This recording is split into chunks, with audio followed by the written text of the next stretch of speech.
Hi there, Loy from Loy Machedo.com. And who's Loy Machedo.com? The time right now is 3:42 in the morning, and the date is the 5th of August 2014. Now, I just came back from um, you could say, a midnight coffee session with uh, parents, mother and father, and a 16-year-old girl. They happened to meet me over coffee, and they just wanted me to kind of speak to the girl and give her my gems of wisdom, so to speak.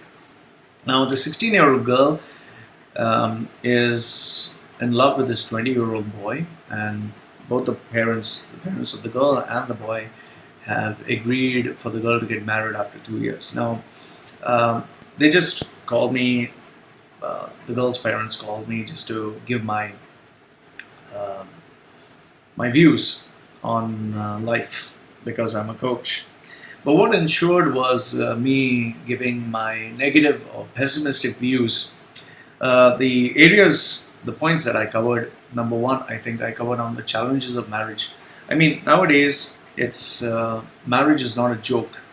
The challenges of marriage, everything from the temptations that both the male and female experience, to the complications that they have because people are working, and when you get power in your hands, obviously you have so many egos and so many problems and so many issues that come up. And life is not like before, where people used to stay in a village or people used to stay in one small place. Today, people move around, people have different sets of priorities, they have so much of freedom. So the world has become a very small place. So I kind of focused on the challenges of marriage. Then the second point was I focused on as to why relationships break up. Today, they break up for even the smallest reasons. They break up for um, simple reasons like, oh, he or she was chatting with someone, he or she met someone, or he or she lied about something on social media. So it can be just about as simple or silly as that, or something big like uh, you know cheating on the other person.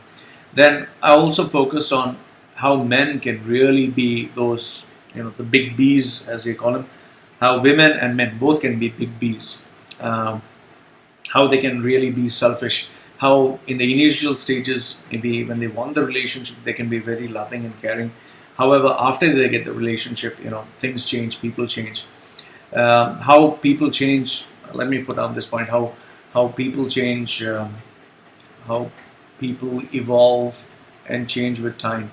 I think that is one thing people fail to notice because they think the person will remain the same for the rest of their lives. They don't focus on the fact that, when you're 16, you're different. When you're 26, you're different. When you're 36, you're different. So, and yeah, it's very easy to say, yeah, I'll not tolerate nonsense. I will, divorce this person, or I'll move on. That sounds easy, but it's not as easy as it sounds. Then the strong possibility that, they both are young, and the decision that they're making right now can be a mistake because, uh, you know, things never remain the same. So I think it's more or less the same thing. Then, as to, every parent I've met till today, every parent I've met, they've always said, "Oh, my son is so smart. My son is so intelligent. Oh, my daughter is so smart. Oh, my daughter is so intelligent."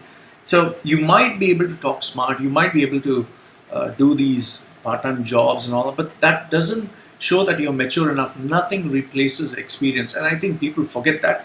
And I think that word is nice. Nothing replaces experience. So, being young, you make a lot of choices which you may not necessarily make when you are older. Like when I was young, I made a lot of choices, and today when I look back, I was like, oh my goodness, did I ever make those choices? Then the point number 6 is parents, they love their children and they're ready to be with their children forever, but a parent can never protect their children always. Obviously, after you get married, you can't involve in all the issues and challenges that couples have. Then the point number 7 is the horrors of how a strict religion, stringent culture, and narrow-mindedness of society can impact a modern thinker.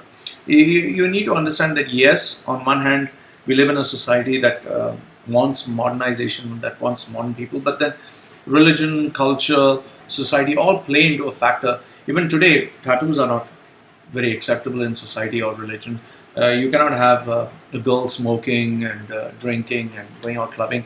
Not all cultures accept that. We need to understand this. So, and even there are some cultures that don't accept women working. So, you just need to keep this in mind.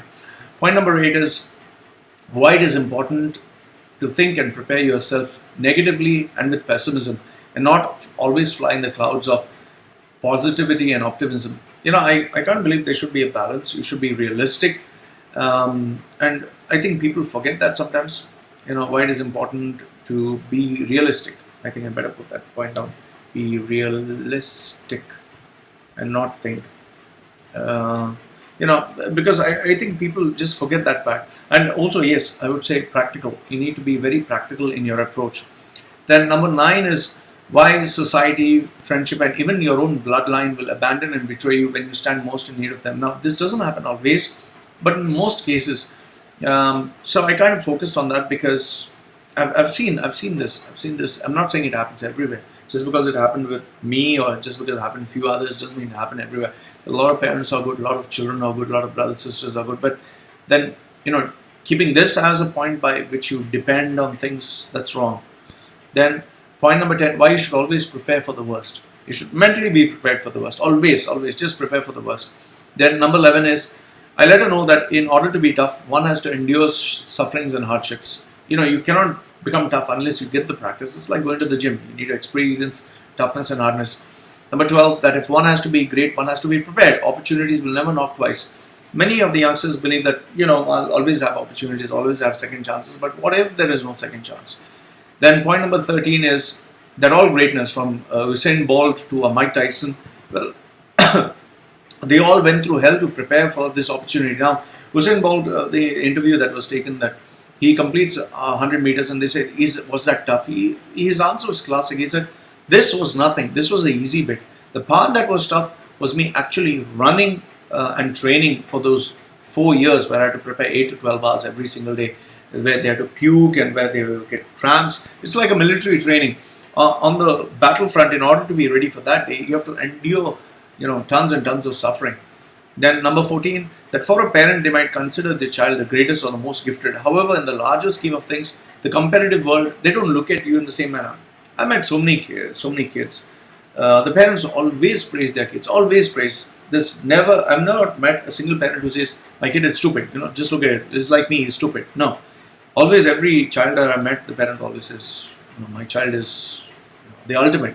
However, your real smartness is shown when you actually go for an interview, when you actually go and prove your street smartness. And today's kids are, facing an uphill battle because information is so widespread, and you might think you're the best, but there's always someone better than you. Then number 15, why being soft and intelligent was not enough, but being tough and street smart was what it took to succeed. And that point is self-explanatory. Then point number 16, that if you're not able to talk, sell yourself, talk smart, think fast, and be aggressive, you cannot survive in today's atmosphere. Number 17 is that sometimes the one who's closest to you can end up being your greatest enemy, because that person knows your buttons, your sensitive spots. Then point number 18, that the world was really filled with cruel and terrible people. I, being a social media person, I know how people are. There are so many people who I've helped, and they turn around and really show their true colors. So, this is what I feel. That your in-laws, your husband, your wife, their family, they might never love and pamper you the way and tolerate your nuances like how your own parents would tolerate. Always, the opposite party need not, appreciate all these things. And 20, the last point is why in the initial stage of marriage, it might all be love and romance. It's called the honeymoon phase. However, once that phase is over, the reality sets in, and that I feel is one of the most challenging bits. So what ensured was this girl was absolutely. She turned out to be really frightened. She was depressed. I told her honestly, see, this was not my intention. Okay, I didn't want you to be depressed, but use it as the fire to be strong. And if just this conversation makes you scared, how will you face reality? How will you fight it out? I sometimes I wonder, are these kids really ready to face the world? If just a conversation, just a discussion can make them depressed. So, but yeah, look, on one way I can look at it as a coach trainer and mentor, maybe I should understand that there are different people with different views, and maybe obviously my views are never 100% correct. But then I have to be true to myself, and I really wonder, this generation that is planning to take such a big decision, like this girl planning to take such a big decision, is she really ready? What should she do to be even more ready? And biggest question of all is, me as a coach, should I have kept quiet? Should I just accept it as it is? Or I don't know. I can justify and say I did the right thing because I'm speaking from my vantage point. And yes, there are two sides to every coin. So I can be looked as wrong, I can be looked as right. I don't know. Let me know what you think.